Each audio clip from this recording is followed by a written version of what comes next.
வணக்கம் மக்களே. வலசரவாக்கத்தைச் சேர்ந்த ஸ்ருதி மேடம் அவங்களுக்கு 2வது நாள் ஹைவேல ஆட்டோமேட்டிக் கார் எப்படி ஓட்டுறதுன்னு பயிற்சி கொடுக்க வந்திருக்கோம். இது வந்து ஒரு லக்ஸரி காரு.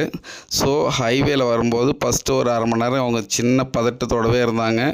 அரை மணி நேரம் கழிச்சதுக்கப்புறம் தான் அவங்களுக்கு பதட்டமே குறைஞ்சி நல்ல கான்ஃபிடன்ட் லெவல் பில்டப் ஆகி இன்றைக்கி வந்து அவங்க குறைஞ்சபட்ச வேகம் 70 கிலோமீட்டர் ஸ்பீடாகவும் அதிகபட்ச வேகம் 95 கிலோமீட்டர் ஸ்பீடாகவும் ஓட்டியிருக்காங்க. பல இடங்களில் அவங்களே இண்டிவிஜுவலாகவே ஓவர்டேக் பண்ணியும் போயிருக்காங்க. எப்போவுமே கார் வந்து 40 கிலோமீட்டர் ஸ்பீடுக்கு மேலே போயிடுச்சுன்னா அது ஸ்டேரிங் கண்ட்ரோல் நம்ம கண்ட்ரோல் இருக்காது, லெஃப்ட்லையும் ரைட்லையும் இழுக்க ஆரம்பிச்சிடும். அதை வந்து இவங்க நல்லா கண்ட்ரோல் பண்ணி அவங்களுக்கு புரிஞ்சு கிட்டத்தட்ட 80 கிலோமீட்டர் ஸ்பீடு 95 கிலோமீட்டர் ஸ்பீடெலாம் வேறு லெவலாக ஓட்டியிருக்காங்க. நம்மளோட கெஸ் பிரகாரம் இவங்க இந்த 7 நாள் பயிற்சி முடியும் போது கிட்டத்தட்ட ஒரு 90% ரெடி ஆகிட்ருப்பாங்கன்றது தான். அவங்களுக்கு ரொம்ப வாழ்த்துக்களும் சொல்கிறோம். சூப்பராக ஓட்டிக்கிட்டு இருக்காங்க. சாய் பிரஸ் பர்சனல் கார் ட்ரைனர்ஸ்க்கு கால் பண்ணுங்கள். 7 நாள் பயிற்சி 20 மணி நேரம் ட்ரைனிங் இருக்கும். உங்கள் காரில் பயிற்சி, உங்கள் வீட்டிலேருந்து பயிற்சி எப்போவுமே கார் இருக்கிறவங்க மட்டும்தான், லைசன்ஸும் கூட இருந்தால் மட்டும்தான் நம்ம பயிற்சி கொடுப்போம். வாழ்த்துக்கள் மக்களே, வாழ்த்துக்கள்.